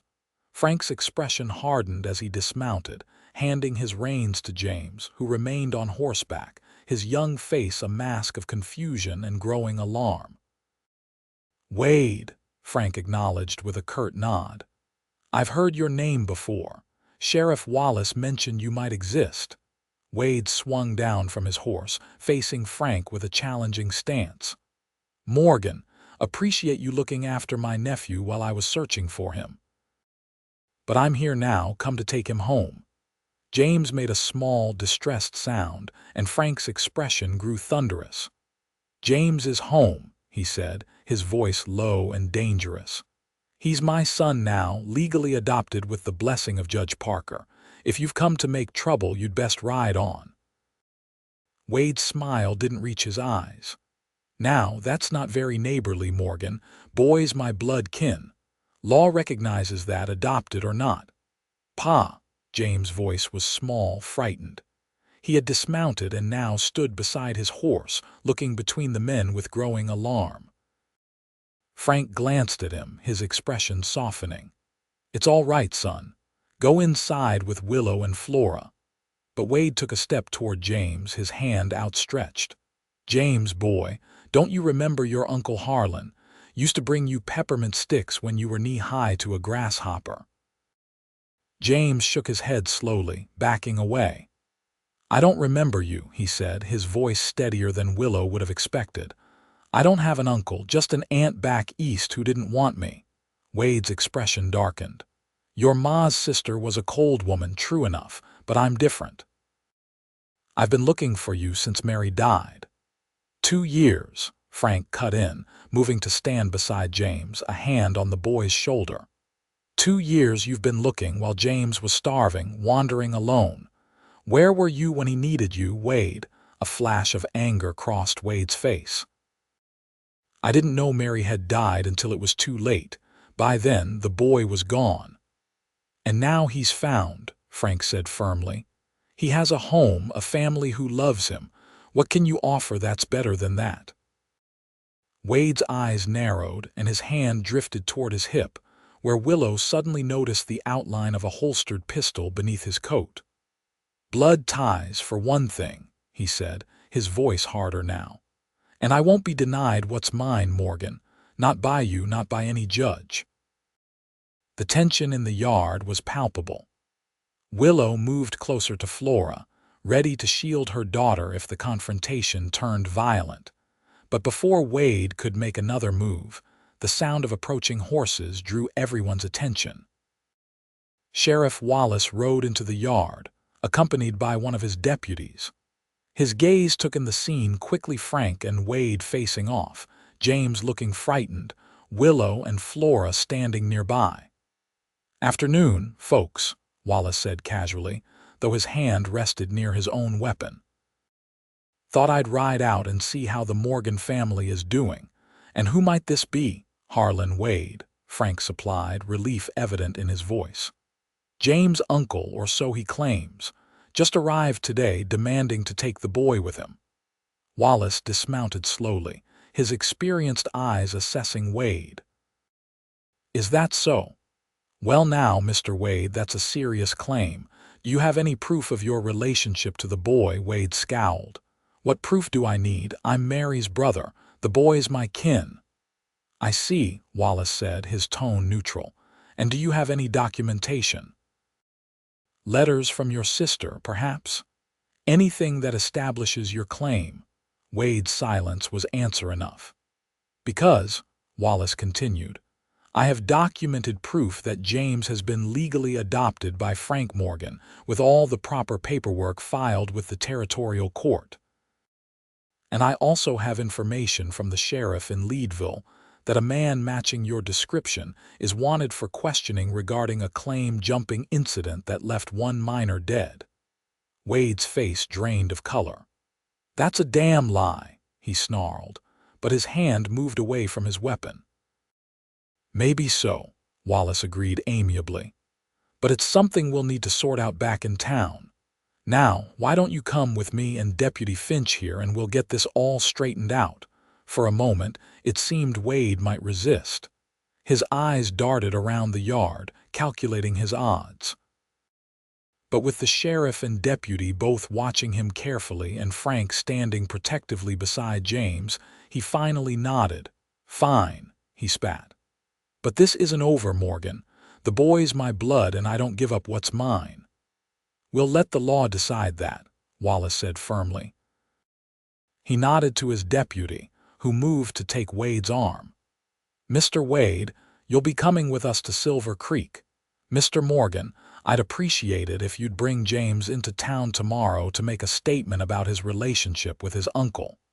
Frank nodded, his hand still on James' shoulder. "We'll be there, Sheriff, and thank you." As Wallace and his deputy led a sullen Wade away, the tension in the yard slowly dissipated. James turned and buried his face against Frank's chest, his shoulders shaking. Frank held him close, murmuring reassurances, while Willow gathered Flora into her own embrace. "He can't take me, can he, Pa?" James asked, his voice muffled against Frank's shirt. "I don't want to go with him. I don't even remember him." "No, son," Frank said firmly, looking over the boy's head to meet Willow's worried gaze. "He can't take you. You're a Morgan now, and Morgans stick together, no matter what." That night, after the children were finally asleep, Flora in her room off the kitchen, James in what had once been Michael's room but was now undeniably his own, Frank and Willow sat together by the fire, talking in low voices about the day's events. "I can't believe the sheriff showed up when he did," Willow said, her hands curled around a cup of tea. "How did he know?" Frank smiled tiredly. "He didn't. Just good timing. Wallace told me later that he'd received a wire from Leadville yesterday asking about Wade. Seems our friend has quite a reputation in mining camps across 3 territories. Claim jumping, theft, even a suspicious death or two. Nothing proven but enough smoke to suggest fire." Willow shuddered. And that man wanted to take James. Not because he cared for the boy, Frank said grimly. My guess is he heard about James being taken in by a prosperous rancher and saw an opportunity, either to extort money from us or to use James somehow in his schemes. What will happen now? Willow asked, setting aside her tea to move closer to Frank on the settee. He wrapped an arm around her shoulders, drawing her against his side. Wallace will hold him on suspicion while he verifies the information from Leadville. If it checks out, Wade will likely be sent back to Colorado to face charges. If not, Frank's expression hardened. Then we'll face whatever comes. But I promise you this, Willow, he will not take James from us. She nodded, resting her head against his shoulder. I know. I saw your face today when Wade threatened to take him. I've never seen you look so fierce. Frank was quiet for a moment, reflecting. When I found James at the fence line that day, something changed in me. It wasn't just that he resembled Michael, though that's what I noticed first. It was, I don't know how to explain it, like a piece that had been missing clicked back into place. He looked down at Willow, his eyes serious. I didn't save James that day, Willow. He saved me. Willow reached up to touch his face, her fingers gentle against his cheek. You saved each other, she corrected softly. Just as you and I did. Just as we all do every day by choosing to be a family. Frank turned his head to press a kiss into her palm. When did you get so wise, Mrs. Morgan? She smiled, the firelight catching the gold flecks in her green eyes. I've always been wise, Mr. Morgan. You just finally started paying attention. He laughed, pulling her closer for a proper kiss. That I did, he murmured against her lips, and I've never made a better decision in my life. The matter of Harlan Wade was resolved more quickly than any of them had dared hope. The wire from Leadville proved accurate. Wade was indeed wanted for questioning in a deadly claim-jumping incident. Further inquiries revealed outstanding warrants in 2 other territories. Within a week, he was on his way back to Colorado in the custody of a U.S. Marshal, protesting his innocence but unable to evade the weight of evidence against him. Before he left, Judge Parker summoned Frank, Willow, and James to a formal hearing in Silver Creek. Wade was brought from the jail, handcuffed and under guard, to present his claim to James. But when questioned directly about his relationship with his sister and nephew, his answers were vague and contradictory. He could not recall the name of James' father, the town where they had lived in Nevada, or any details of James' early childhood that a true uncle would have known. James, for his part, maintained firmly that he had no memory of Uncle Harlan, despite Wade's insistence that he had been a presence in the boy's early life. When Judge Parker asked James where he wished to live, his answer was immediate and unwavering. With my pa and my new ma, he said, standing straight beside Frank and Willow. At the Double M, that's my home now. Judge Parker, a wise man who had seen many family disputes in his years on the bench, studied the 3 of them, Frank with his protective stance, Willow with her gentle hand on James' shoulder, and James himself, no longer the frightened, starving boy of a year ago but a confident, well-cared-for child. It seems clear to me, the judge announced, that the legal adoption of James by Frank Morgan was conducted properly and in the best interests of the child. Furthermore, I find no credible evidence that Harlan Wade has any legitimate claim to guardianship, even if his blood relationship to the boy could be established beyond doubt, which it has not been. He looked directly at Wade. Your petition is denied, Mr. Wade. James will remain with his adoptive parents. The relief that washed through Frank was so profound he felt momentarily lightheaded. Beside him, Willow released a shaky breath, and James broke into a wide smile. Wade, his face darkening with anger, began to protest, but the marshal silenced him with a firm hand on his arm. As he was led away, Wade cast a final venomous glance at Frank. "This isn't over, Morgan," he called. "I'll be back for what's mine." But Frank, his arm around James' shoulders and Willow's hand clasped firmly in his, paid him no mind. The threat was empty. Wade was headed for serious legal trouble in Colorado, and even if he somehow evaded those charges, Judge Parker's ruling was clear and binding. James was a Morgan now, legally and in every way that mattered. Outside the courthouse, under the clear blue sky of a Montana autumn, Frank pulled his family close. "Let's go home," he said simply. James looked up at him, his young face serious. "Is it really over, Pa, for good?" Frank nodded, meeting his son's eyes. "It's over, James. You're ours now, forever." The boy's smile was like sunshine breaking through clouds. "Forever," he repeated, as though testing the word and finding it good. As they rode back to the Double M that afternoon, Frank reflected on the strange journey that had brought them to this point. A year and a half ago, he had been a broken man, going through the motions of living while grief ate at his soul. Then, on a spring evening, he had found a starving boy at his fence line, a boy who looked like his dead son, but who had proven to be a blessing entirely his own. That chance encounter had set in motion a chain of events that led to healing, to love, to the formation of a new family from the broken pieces of old ones. Frank glanced at Willow, riding beside him with Flora behind her on the same horse, and at James, proudly mounted on his own mare, and felt a contentment so deep it was almost painful. "Thank you," he said softly, his words carried away by the wind, but his heart full of gratitude to whatever fate or providence had led that starving boy to his fence line on that spring evening, to the boy himself for his courage and trust, to Willow for her strength and love, to Flora for her bright spirit, and to the memory of Martha and Michael, whose love had taught him how to open his heart again when the time was right. The Double M spread out before them as they crested the final hill, the ranch house solid and welcoming in the afternoon light. Home, Frank thought, not just a place but a feeling, a belonging, a family.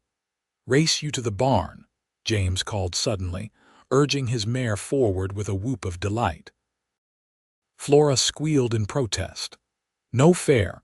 We have two on our horse," Willow laughed, the sound bright and joyous in the autumn air. "Shall we show them, Flora?" she asked, and at her daughter's eager nod she gave her own horse its head, thundering after James. Frank watched them for a moment, his wife, his children, his family, their laughter carrying back to him on the wind. Then, with a smile that came from the depths of his healed heart, he spurred his own horse forward to join the race toward home.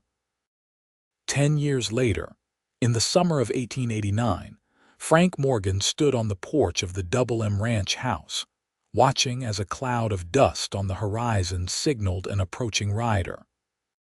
At 53, his hair was more gray than brown now, and lines of experience marked his face, but his eyes were clear and bright with the contentment of a man who had lived well and loved deeply. The rider drew closer, and Frank smiled in recognition. James, now 20 years old and attending the university in Helena, had come home for the summer break. He sat tall and confident in the saddle, a young man now rather than the boy Frank had found at his fence line all those years ago. "Pa," James called, raising a hand in greeting as he rode into the yard. Frank descended the porch steps to meet him, his heart full at the sight of his son. "Welcome home, James," he said, helping the young man dismount and pulling him into a firm embrace. "Your mother's been cooking since dawn, getting ready for your arrival." James laughed, returning the hug with equal strength. "I've been dreaming about Ma's cooking for months. University food is awful." As they walked toward the house, leading James' horse, Frank studied his son with pride. James had grown into a fine young man, intelligent, hardworking, with the same inherent kindness that had been evident even when he was a half-starved child. His time at the university studying agriculture and business had been Frank and Willow's gift to him, though James had insisted on working summers and holidays to contribute to the cost. "How's everyone?" James asked as they approached the barn. "Ma, Flora, the twins." "All well," Frank assured him. "Your mother's busy as always, running the house and keeping us all in line. Flora's visiting with her young man in town today, you remember Matthew Peterson, and the twins." He chuckled. "Those two are a handful at 8 years old, but they're healthy and happy." James grinned at the mention of his younger siblings. Frank and Willow's twin sons, Samuel and Thomas, had been a joyful surprise in their 5th year of marriage. The boys were now energetic 8-year-olds who idolized their older brother and sister. "And the ranch?" James asked as they unsaddled his horse and turned it into the corral. "Prospering," Frank said with satisfaction. "That new breeding program you suggested before you left for school is paying dividends, and the railroad spur to Silver Creek has made shipping cattle to market much more efficient." They walked together toward the house, which had expanded over the years to accommodate their growing family. A new wing had been added for the twins, and the kitchen enlarged to suit Willow's love of cooking for her large family and frequent guests. As they approached, the front door flew open, and 2 small tornadoes burst forth. Sam and Tom, identical in appearance but distinct in personality, both shouting James' name at the top of their lungs. James laughed, dropping to one knee to receive their enthusiastic embraces. "Look at you two. Have you grown a foot since Christmas?" 2 feet, Tom declared proudly, while Sam rolled his eyes at his brother's exaggeration. "Only 3 inches, Sam corrected seriously. "Ma measured us on the door frame." James ruffled their matching heads of brown hair. "Still impressive." "You'll be taller than me before long." Willow appeared in the doorway, wiping her hands on her apron, her face lighting up at the sight of her eldest son. At 42, she was still a beautiful woman, the chestnut of her hair now threaded with silver that she made no attempt to hide. "James," she said warmly, opening her arms to him as he rose to his feet. He embraced her gently, towering over her now though he had once barely reached her shoulder. "Ma, it's good to be home." "It's good to have you home," she replied, stepping back to look at him critically. "You're too thin." "Haven't you been eating properly?" James exchanged an amused glance with his father. "University food, Ma, nothing like yours." Willow shook her head in disapproval. "Well, we'll soon fix that. Dinner will be ready in an hour. Frank, take James' bags to his room, would you?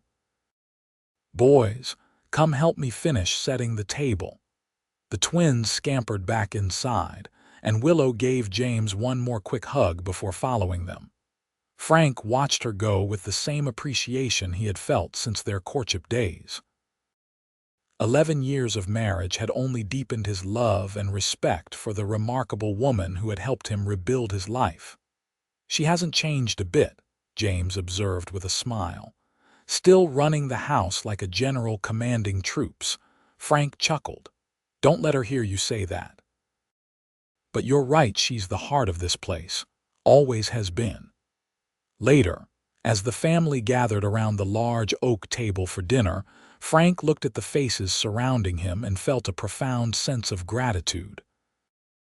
Willow at one end of the table, managing to serve everyone while still participating in the conversation. James beside him, regaling them with stories of university life.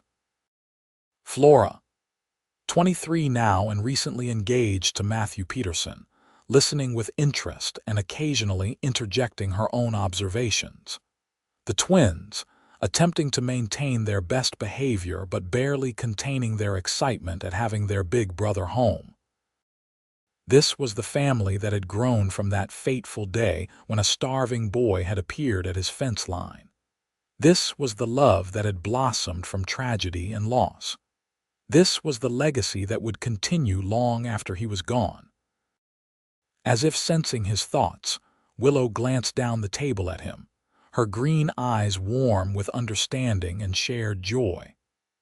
Frank raised his glass in a small toast, just between the two of them, to the journey they had taken together, to the family they had built, to the love that had healed them both. "Pa," James said, drawing Frank's attention back to the conversation, "I've been thinking about something I want to discuss with you, about the future of the ranch." Frank nodded, interested. "I'm all ears, son." James glanced around the table, including everyone in what he was about to say. "I've decided that after I graduate next spring, I want to come back to the Double M. Permanently. This is where I belong." A wave of emotion swept through Frank: relief, pride, joy. He had never pressured James about his future plans, wanting his son to make his own choices. But secretly, he had hoped that James would want to continue the legacy they had built together. "Are you sure?" he asked, wanting to be certain. "With your education, you could do anything, go anywhere." James nodded firmly. "I'm sure, Pa. Everything I've learned with the ranch in mind. The new breeding techniques, the business management skills, it's all been for this. For home." He smiled, looking around at his family. "Besides, someone has to keep an eye on these two troublemakers," he added, nodding toward the twins, who giggled at being singled out. "We're not trouble," Tom protested. "Much," Sam added with a mischievous grin that belied his words. Laughter rippled around the table, and Frank felt his heart expand with happiness. The Double M would continue, passing from one generation to the next, just as he had always dreamed. Later that evening, after the twins had been put to bed, and Flora had retired to write a letter to her fiancé, Frank, Willow, and James sat on the porch, watching the stars emerge in the vast Montana sky. The peaceful sounds of the ranch settling for the night surrounded them, cattle lowing in the distance, horses moving in the corral, the soft hoot of an owl beginning its nightly hunt. "I meant what I said at dinner, Pa," James said, breaking the comfortable silence. "I want to come back and work the ranch with you, eventually take over when you're ready to step back." Frank nodded, a lump forming in his throat. "Nothing would make me prouder, son." "We both feel that way," Willow added, reaching across to squeeze James' hand. "This has always been your home, from the moment your father found you at the fence line." James smiled, his expression thoughtful in the gathering darkness. "I've been thinking about that day a lot lately. How different my life would have been if I'd walked a different direction, if I'd collapsed by someone else's fence." He looked at Frank, his eyes serious. "You saved my life that day."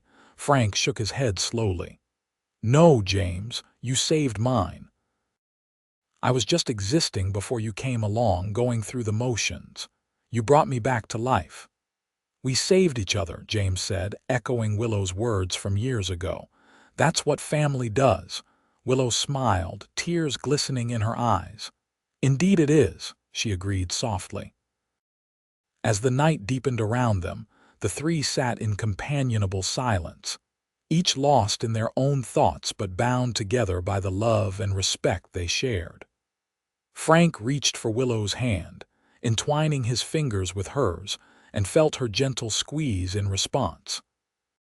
From that long-ago spring evening when a widowed rancher had seen a starving boy at his fence line and recognized something of his dead son in the child's features, through all the joys and challenges that had followed, a family had been forged. Not by blood, but by choice, by love, by the daily decision to stand by one another through whatever life might bring. And in that, Frank knew, lay the truest definition of home.